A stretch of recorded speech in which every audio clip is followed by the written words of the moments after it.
Police করছেটা কি? Police যেখানে একদিকে বলছে, আশ্বাস দিচ্ছে যে তারা সমস্ত মানুষের নিরাপত্তার দায়িত্ব নিচ্ছে, কিন্তু আদতে দেখা যাচ্ছে তারা নিরাপদ নন। এমনকি মহিলারা তারা যেভাবে বলছেন যে তারা নিরাপদ নন, এরপরেও পুলিশ কি করছে এই নিয়ে যখন স্থানীয়রা এক কথা বলছে, অন্যদিকে আমরা দেখতে পাচ্ছি পুলিশের ভূমিকা আলাদা। সেই নিয়ে কি বলছেন কার্তিক মহারাজ, বেলডাঙ্গার ভারত সেবাশ্রম সংঘের প্রধান, শুনুন। এর সঙ্গে বাংলার মানুষ চিন্তা করবে। আমি সন্ন্যাসী, বাংলার শিল্প কোথায় গেল, সাহিত্য কোথায় গেল, শিক্ষা কোথায় গেল, খাদ্য কোথায় গেল, আমি বিচার নয়। আমার বিচার হচ্ছে যখন ফিয়াদ হাকিমের কথা বলছে, যখন হুমায়ুন কবিরের কথা বলছে, যখন সিদ্দিকুল্লাহের কথা বলছে, তখন আমি সন্ন্যাসী কার্তিক মহারাজ আমি রাস্তায় নেমেছি।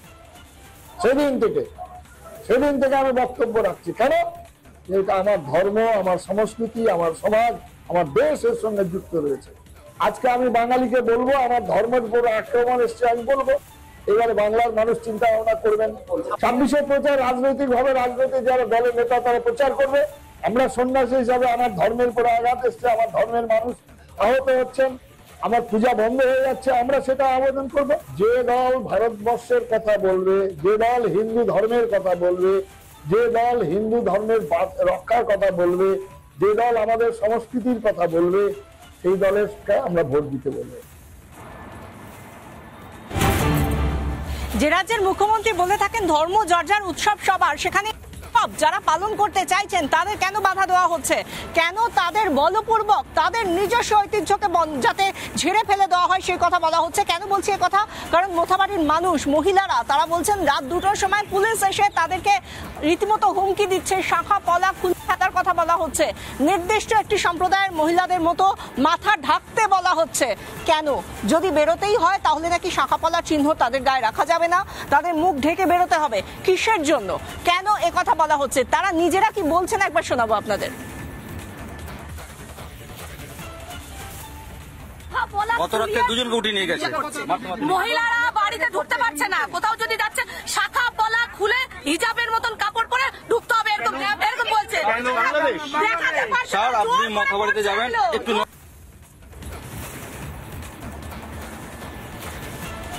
এর পাশাপাশি একবার শোনাবো সুকান্ত মজুমদার। আজকে যখন এই মহিলারাই তার সঙ্গে কথা বলেছেন, অনেক মহিলা তারা বিভিন্ন অভিযোগ করেছেন, সাধারণ মানুষ তারা অভিযোগ করেছেন, কি বলছেন সুকান্ত মজুমদার শুনুন। ভয়ঙ্কর পরিস্থিতি এরা তৈরি করেছে, সেই জন্য আজকে আমরা আসতে বাধ্য হয়েছি। এবং পুলিশ প্রশাসন দেখতে পাচ্ছেন এখান থেকে মোথাবাড়ি যেখানে গন্ডগোল এপিসেন্টার যেটা, সেটা 10 কিলোমিটার দূরে হওয়া সত্ত্বেও এখানকার পুরুষদেরকে অ্যারেস্ট করা হচ্ছে। এরা কি করবে রে ভাই? এরা কি করবে? রাতে ঘুমোতে পারছে না, আমবাগানে গিয়ে শুয়ে থাকতে হচ্ছে। এই নিয়ে যখন সাধারণ মানুষের মধ্যে আতঙ্ক ছড়িয়ে গিয়েছে, তারা কোথায় নিরাপদে থাকবেন, একটা উৎসব পালন করবেন তা নয়। পুলিশের একদিক থেকে আশ্বাস আসছে যে সবার নিরাপত্তার দায়িত্ব নাকি পুলিশের, কিন্তু কোথায় পুলিশ? কি করছে পুলিশ? যদি পুলিশ করতোই এত কিছু কাজ, নিরাপত্তার দায়িত্ব নিত, তাহলে মানুষকে এভাবে আতঙ্কগ্রস্ত হয়ে রাত বিরেতে থাকতে হতো নিজেদের বাড়ির মধ্যে? এবং সুকান্ত মজুমদার আজ মোথাবাড়িতে যে কথা বলেছেন, একটার পর একটা বিষয় নিয়ে তিনি কথা বলেছেন, তার মধ্যে একটা বড় বিস্ফোরক কথা বলেছেন। তিনি বলছেন মোথাবাড়িতে ষড়যন্ত্র করা হয়েছে। মোথাবাড়িতে তিনি বলছেন ষড়যন্ত্র করা হয়েছে, একেবারে পরিকল্পিতভাবে এই মোথাবাড়ির ঘটনা ঘটানো হয়েছে বলে সুকান্ত মজুমদার, যিনি মনে রাখতে হবে রাজ্য বিজেপির সভাপতি হওয়ার পাশাপাশি কেন্দ্রীয় মন্ত্রীও বটে, তিনি বলছেন যে মোথাবাড়িতে অশান্তি পূর্ব পরিকল্পিত। এই প্রশ্ন করছেন, তিনি অভিযোগ করছেন, এবং সেই সঙ্গে বলছেন কোথা থেকে জ্যারিকেন ভর্তি করে কেরোসিন আনা হলো গোয়ালঘর জ্বালানোর জন্য, যে এত জ্যারিকেন ভর্তি কেরোসিন তা আনলো কারা, পেট্রোল আনলো কারা? তার মানে এগুলো আগে থেকেই মজুত করা হচ্ছিল একেবারে পরিকল্পনা মাফিক। এই কথাই বলেছেন। খারিজি মাদ্রাসাকে ব্যবহার করে অনুপ্রবেশ করছে, মালদা মুর্শিদাবাদ করণদিঘিতে হামলা হচ্ছে, বাংলাদেশিদের অনুপ্রবেশ ঘটিয়ে অশান্তি, বিস্ফোরক অভিযোগ সুকান্ত মজুমদারের। তিনি আজ সরাসরি বলেছেন, এক বিস্ফোরক অভিযোগ করেছেন। শুনুন নিজের কানেই যে কি বলেছেন সুকান্ত মজুমদার। মমতা বন্দ্যোপাধ্যায় এবং তৃণমূল কংগ্রেস ভোট ব্যাংকের লোভে বাংলাদেশ থেকে লোকেদেরকে অনুপ্রবেশ করিয়ে খারিজি মাদ্রাসায় রেখে তাদেরকে দিয়ে হামলা করার ছক। খারিজি মাদ্রাসাগুলো নিয়ে তদন্ত করে সঠিকভাবে, তাহলে সঠিক তথ্য বাইরে বের হয়ে যোগী স্টাইলে ট্রিটমেন্ট হবে।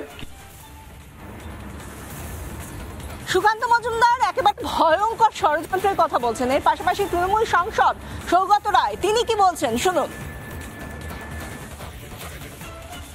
মোথাবাড়িতে যে সমস্যাটা সিরিয়াস, মালদায় কিছু কিছু ঘটনা ঘটছে, সরকার দেখছে সেই ব্যাপারে। সুকান্তর বাড়ি বালুরঘাটটাই ও মোথামারি হয়ে যাচ্ছে, যা দেখা রাজ্য সরকারই দেখবে।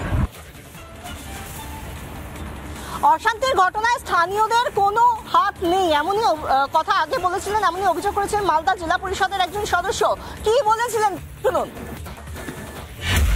মোথাবাড়িতে একটা ভুল কথা ছড়ানোর জন্য একটা সিচুয়েশন ক্রিয়েট হয়েছে। টোটাল ম্যাটারটাই সাজানো রটানো, ঠিক আছে না? এরকম কোনো ঘটনাই নাই, মসজিদে এরকম কোনো ঘটনাই ঘটেনি, ঠিক আছে? কেন কি আমাদের তারাবির নামাজ অনেক আগেই শেষ হয়ে যায়। 9:30টার পর ওরা রাম পুজোর কিছু জিনিস বিসর্জন করতে আসছিল, কেউ আবিরও ছিটায়নি, কেউ ভটকাও ছুড়েনি মসজিদে। এটা ভুল তথ্য দিয়ে একটা এরিয়ায় সিচুয়েশনটা খারাপ করার চেষ্টা করা হচ্ছে। আমি জনসাধারণের কাছে, কালিয়াচক 2 ব্লক জনসাধারণের কাছে অনুরোধ করব, এরকম কোনো সাম্প্রদায়িক কোনো ঘটনা ঘটেনি।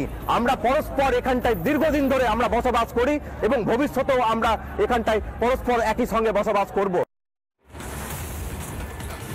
আমরা জানি মহামান্য হাইকোর্টের একটি নির্দেশ রয়েছে সিভিক পুলিশ ব্যবহার করার জন্য, যেখানে বলা হয়েছে যে যানবাহন নিয়ন্ত্রণ, ট্রাফিক সামলানো এবং যদি কোন রকম উৎসব বা কোনো কিছুতে মানুষকে, যেটাকে মব ম্যানেজমেন্ট বলে, সেই ক্ষেত্রে তাদেরকে ব্যবহার করা যেতে পারে। কিন্তু আজকে দেখা গেল মোথাবাড়ির উদ্দেশ্যে যখন সুকান্ত মজুমদার রওনা হয়েছেন, তখন সেখানে লাঠিধারী সিভিক পুলিশ হেলমেট পরে রয়েছে। লাঠিধারী সিভিক পুলিশ তাদের কাজ কি? প্রশ্ন করেছেন সুকান্ত মজুমদার। কেন কোন রকম কোর্টের অর্ডারও মানে না মমতা ব্যানার্জির পুলিশ? প্রশ্ন করেছেন সুকান্ত মজুমদার। আমাদের প্রতিনিধি ভাস্কর বসু তিনি কথা বলেছিলেন এই সিভিক ভলান্টিয়ারদের সঙ্গে। তারা ঠিক কি বলেছে, কোন থানার নির্দেশে তারা এভাবে মাথায় হেলমেট পরে হাতে লাঠি, শুনুন। হেলমেট কেন? আপনারা law and order situation maintain করছেন। কলকাতা হাইকোর্টের নির্দেশ ছিল সিভিক ভলান্টিয়ার তারা law and order situation maintain করার জন্য তাদেরকে ব্যবহার করা যাবে না।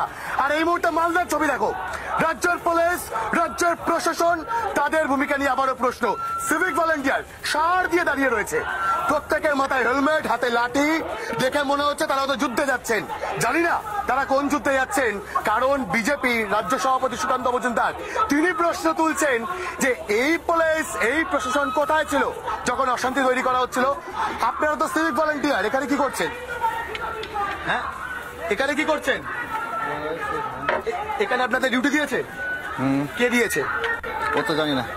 মানে কে ডিউটি দিয়েছে আপনাদের জানেন না? আমাদের থানা থেকে পাঠিয়েছে। থানা থেকে? কোন থানা থেকে পাঠিয়েছে? মানিকচক পিএস। মানিকচক থানা থেকে পাঠিয়েছে। কিন্তু আপনাদের তো ল অ্যান্ড অর্ডার সিচুয়েশনে থাকার কথাই নয়। আপনাদের হাতে লাঠি নেওয়ার নির্দেশ কে দিয়েছে? থানা। হেলমেট কোথা থেকে পেলেন? স্যারকে জিজ্ঞাসা করেছে। কোন স্যার? কোন স্যার আছেন এখানে? বলতে পারবো না। বলছি আপনাদের লাঠি কে দিল? থানা থেকে পেয়েছি। থানা থেকে দিয়েছে? কোন থানা? মানিকচক। মানিকচক থানা। রিপাবলিক বাংলার ক্যামেরার সামনে সিভিক ভলান্টিয়ারের স্বীকারোক্তি, থানা থেকে তাদের নির্দেশ দেওয়া হয়েছে হাতে লাঠি নিয়ে হেলমেট পরে তাদেরকে এখানে বিজেপিকে বা যারা সনাতনীরা, আক্রান্ত সনাতনীদের সঙ্গে দেখা করতে যাচ্ছিলেন তাদেরকে আটকাতে হবে। হাতে লাঠিধারী সিভিক ভলান্টিয়ার, তাদের মাথায় হেলমেট। এই নিয়ে আমরা যখন কথা বলেছিলাম, আমাদের প্রতিনিধি ভাস্কর বসু যখন কথা বলেছিলেন সুকান্ত মজুমদারের সঙ্গে, তিনি বলেছেন তিনি দেখেছেন অনেক এমন পুলিশ আধিকারিক রয়েছেন যারা নিজেদের ব্যাজটা পর্যন্ত খুলে রেখে এসেছেন, অর্থাৎ যাতে তাদের নাম বা পদবি, কোনো পরিচয় যাতে না পাওয়া যায়। কিন্তু তিনি বলছেন যে এই ধরনের ঘটনা যদি ঘটে থাকে এবং যেভাবে ঘটছে, যদি কোনো বিজেপি কর্মী সমর্থকের গায়ে এতটুকু আঁচড়ও লাগে, তাহলে তারা হাইকোর্টে যাবেন, তারা মামলা করবেন। কি বলেছেন সুকান্ত, শুনুন। সিভিক পুলিশ মাথায় হেলমেট, হাতে লাঠি, যেখানে স্ট্যান্ডিং কোর্টের রায় আছে, হাইকোর্টের রায় আছে যে কোনোভাবেই সিভিক ভলেন্টিয়ার্সকে ল অ্যান্ড অর্ডার মেনটেনে ব্যবহার করা যাবে না। তারা ট্রাফিক কন্ট্রোলের মতো কাজ করতে পারে, কিন্তু এই ধরনের কাজ করতে পারে না তারা। কিন্তু তারা যেভাবে করছে, এরা আদৌ সিভিক ভলান্টিয়ার না বাংলাদেশি না তৃণমূলী? সে তো কেউ, এরা পুলিশগুলো যারা পুলিশের ড্রেস পরে আছে তাদের নাম নেই। আরে কিনতে পাওয়া যায়, কিনতেও হবে না। তৃণমূল নেতারা থানাতে ফোন করলে থানা থেকে ইস্ত্রি করে দিয়ে যাবে, ডবল ইস্ত্রি করে দিয়ে যাবে। একটা পুলিশের কাছে কোনো নেম প্লেট নেই, কে কোন ডেজিগনেশনের কোনো কথা নেই। এর পাশাপাশি খগেন মুর্মু, তার সঙ্গে কথা বলেছিলেন আমাদের প্রতিনিধি ভাস্কর। কি বলেছেন তিনি, শুনুন।